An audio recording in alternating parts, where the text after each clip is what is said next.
The sound of the score, that roar, the whistle, the collective inhale of an entire stadium right before the snap. This is the sound of the college football playoff, and if you are watching at home, there's a very real chance you are not hearing it the way it was meant to be heard. Most fans put all their attention into the picture. They upgrade to a 4K television, dial in HDR settings, and argue about refresh rates and motion smoothing. But audio is what actually makes the game feel alive. And if you are relying on your TV's built-in speakers or default soundbar settings, you are missing critical spatial cues that broadcasters work hard to deliver. Today, we are answering a simple but important question: Dolby Atmos versus stereo. Which audio mode is actually best for watching the college football playoff? More importantly, we are testing 3 real-world setups to find the ideal balance between immersion, clear commentary, and 0 audio delay. We are looking at a full surround sound system, a premium soundbar, and a direct wired audio setup to determine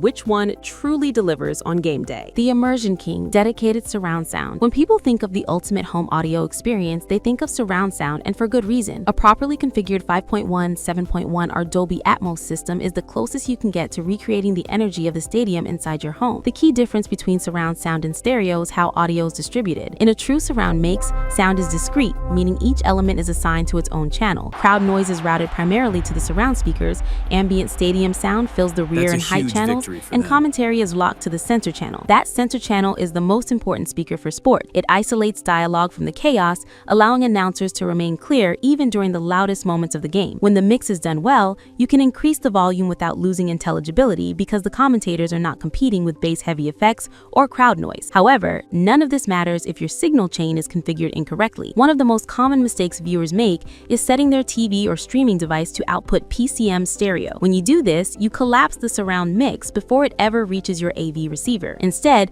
your TV or streaming box should be set to Bitstream or pass-through, so the Dolby Digital or Dolby Atmos signal reaches the receiver intact. This allows the AVR to properly decode and route each channel as intended. When everything is set up correctly, surround sound delivers unmatched spatial realism. The crowd swells behind you, the stadium ambience wraps around the room, and the broadcast feels expansive and alive. The downside is complexity. Surround systems are expensive, require careful speaker placement, and are heavily influenced by room acoustics. A poorly mixed broadcast or an overpowered subwoofer can become distracting rather than immersive. Surround sound is the king of immersion, but it demands attention to detail. The soundbar solution. For most viewers, a full surround system is not practical, and that is where soundbars come in. Modern soundbars are far more than simple speakers. They are sophisticated signal processors designed to simulate width, height, and depth from a single enclosure. Some soundbars use physical up-firing drivers for Atmos, while others rely on virtual surround processing. Regardless of the technology, the biggest factor in how a soundbar performs for sports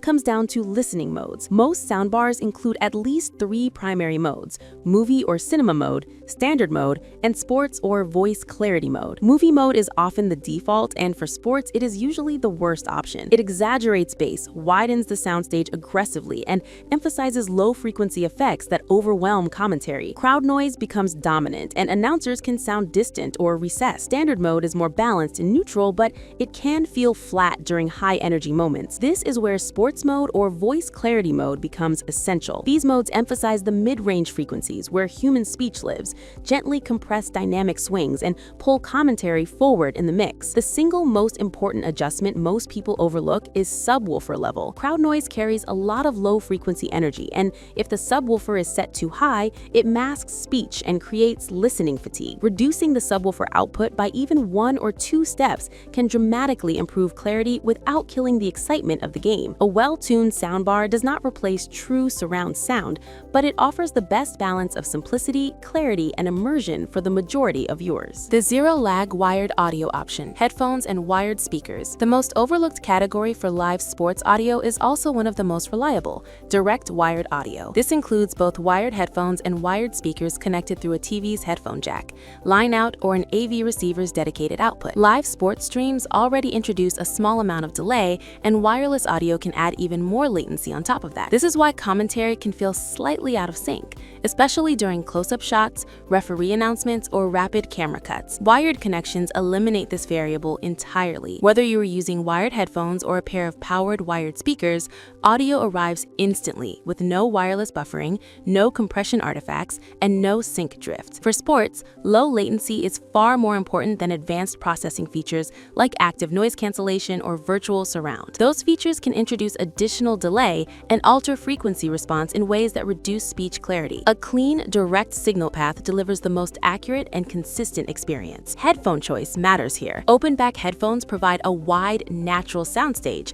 that makes the crowd feel expansive and realistic, which works well in quiet environments. Closed-back headphones isolate you from household noise, making them better suited for shared spaces or busy homes. Wired speakers offer a different advantage. They allow you to maintain a traditional speaker listening experience without the complexity of a full surround system. A simple pair of powered stereo speakers connected directly to the TV or AVR can deliver clear dialogue, strong mid-range presence, and perfectly synchronized audio without the drawbacks of wireless transmission. With both wired headphones and wired speakers, commentary is exceptionally clear, crowd noise is controlled, and room acoustics are far easier to manage than with large multi-speaker setups. You lose some physical impact compared to a subwoofer heavy system, but you gain precision, consistency, and perfect sync. The verdict and final tip. So which audio mode is best for the college football playoff? If you want maximum immersion and have the space, budget, and patience to dial it in, a properly configured surround sound system delivers the most realistic stadium experience. If clarity, convenience, and simplicity matter most,